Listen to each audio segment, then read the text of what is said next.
Okay, so we're gonna get started with our Mother's Day cookie decorating, and I'm gonna talk a little bit about it. The slides. Oh, Yeah. I'll do it.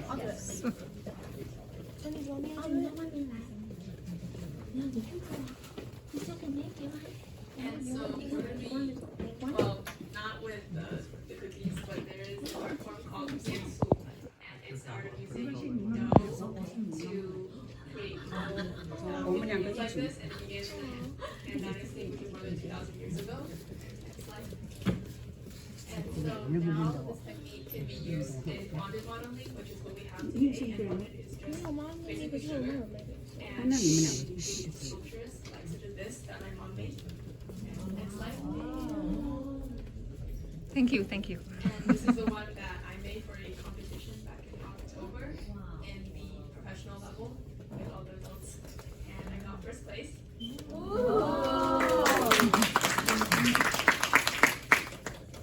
Next slide. And so today, I'm here with my nonprofit, which is Piece of Love.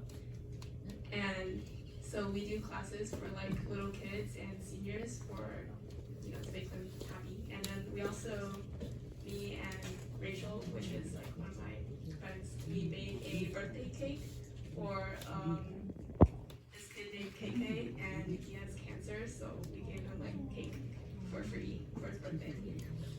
And next slide. And so,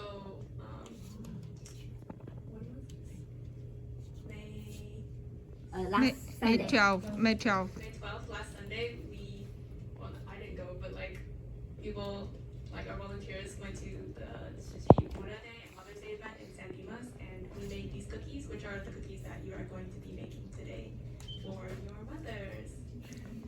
Next slide. So we're gonna make some cookies now. I worked on this with Jill, who is one of my friends, because she's working on this project with me for our English project. So the next slide. Is your mic on? Yes. It's closer to the mic. So I'm gonna first go over why there is a disproportionality of women in STEM. One of the major reasons is the gender norms, because as we all know, that women are more expected to be in traditional household roles, such as like household cleaning, taking care of children, cooking.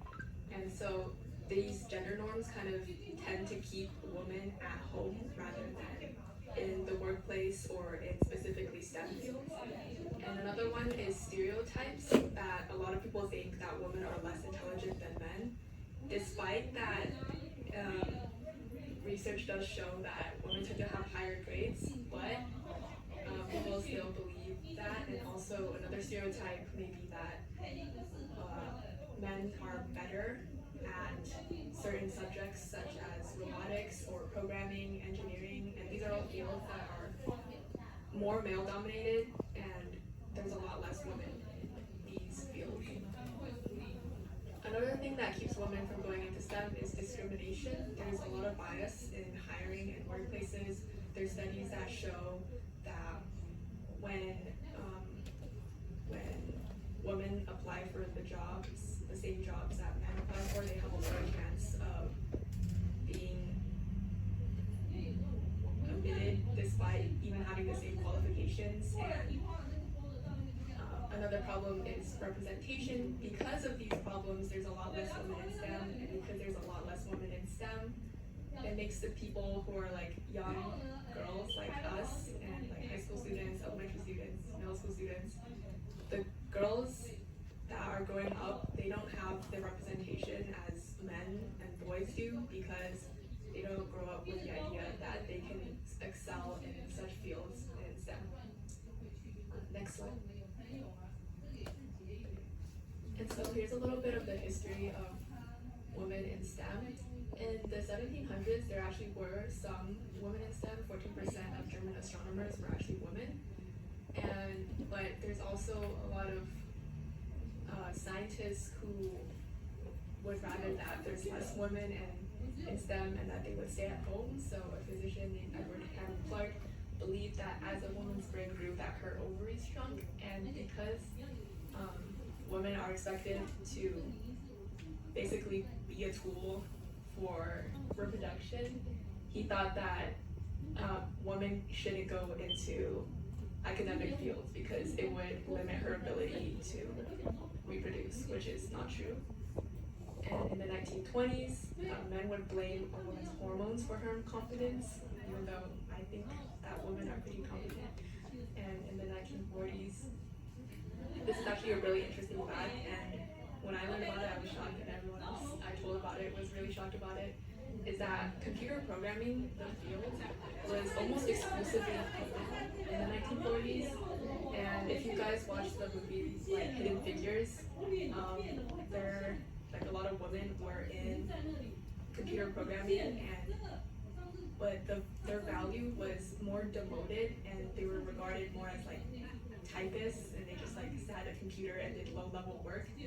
But after rocket scientists became more prestigious, it became more male-dominated because, of course, the idea was that men were better at such things, even though women had been doing these jobs for a very long time. Next slide.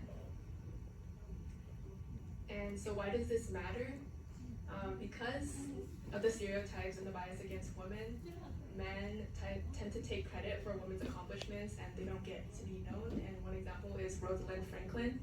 And if you remember from your biology class or something, she discovered the structure of DNA, but Watson and Crick, which they took credit for some of her work and published with a little more additional work too, but she didn't get any credit for the work that she did. And today, women only make up 30% of the STEM workforce, despite that, women take up half of the planet. And they're more in biology-related fields such as nursing and biology and being like doctors, because it's seen, people regard biology as like less needing of intelligence than other sciences such as like physics, chemistry, computer science, and engineering. And another thing about engineering is that from one of the interviews we had, a professor at the University of San Diego told us that engineering was actually came out of the military, and that's why it's so male dominated, because military is like very associated with men. Next slide. And this also matters a lot because the lack of women in STEM creates a lot of bias.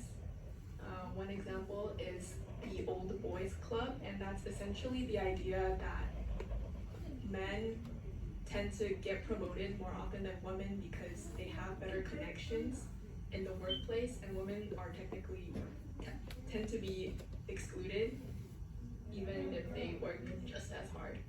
And another example of bias is in AI algorithms. There was an article I found, that my teacher found, about how Amazon made an algorithm to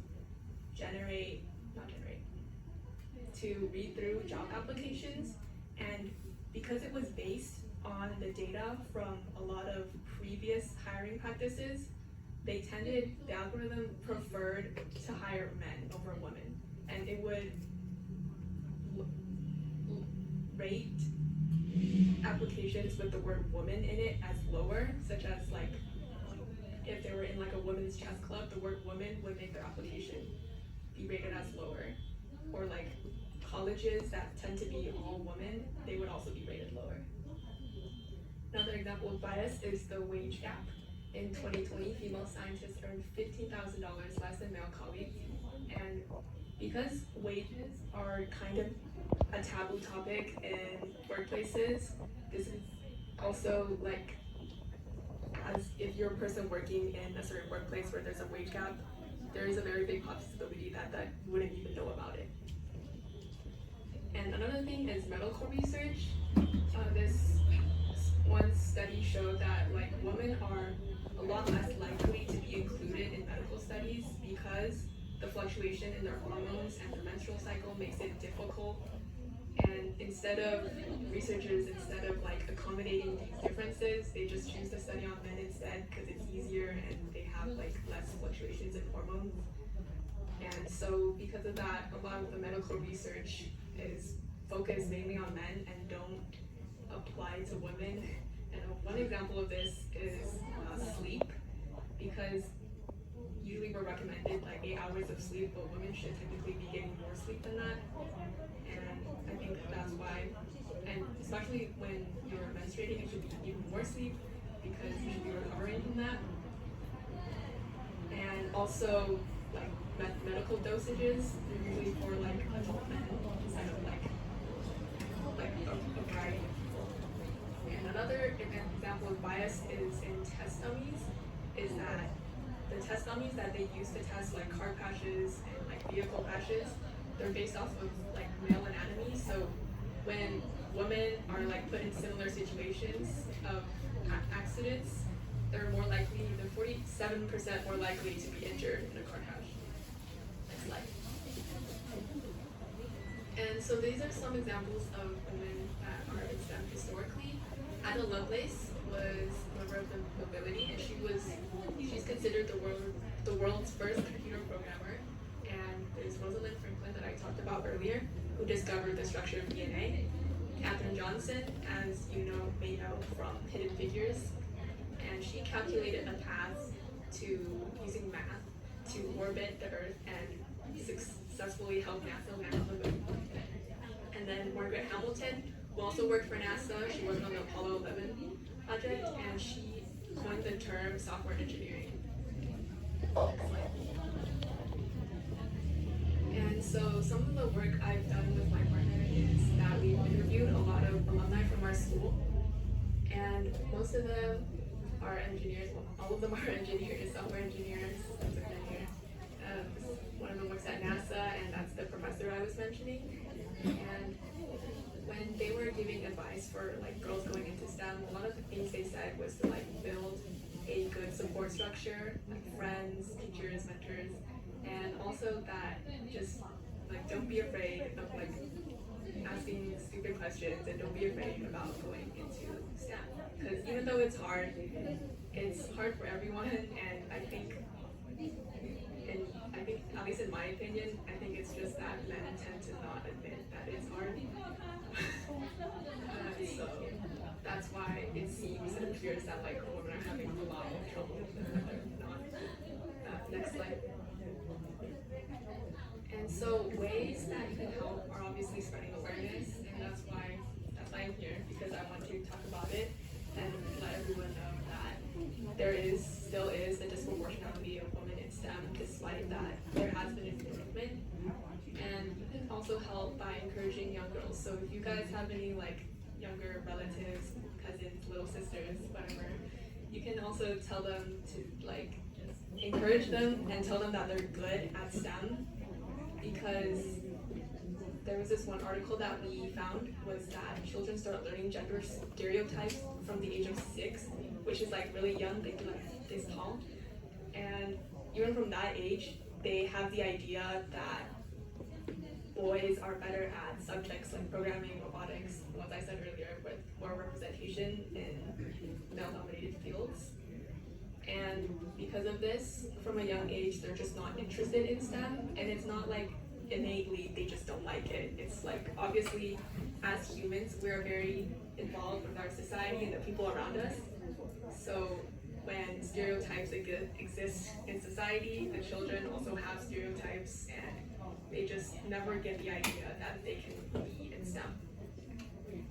And next, and also, my partner Jill and I were also writing a book, or at least we're trying to write a book about this girl who exists kind of in a dystopian society, where women just like are just not expected to go into STEM, and she's invited to go to this all STEM school, and then a lot of things happen, and you guys if and when this book comes out, you guys should totally go read it.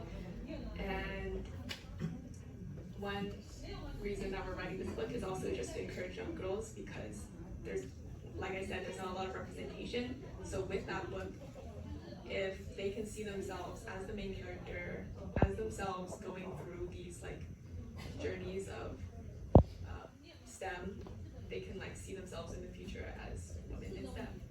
So next slide. So thank you for listening to my presentation. Remember that STEM is the future, so are women.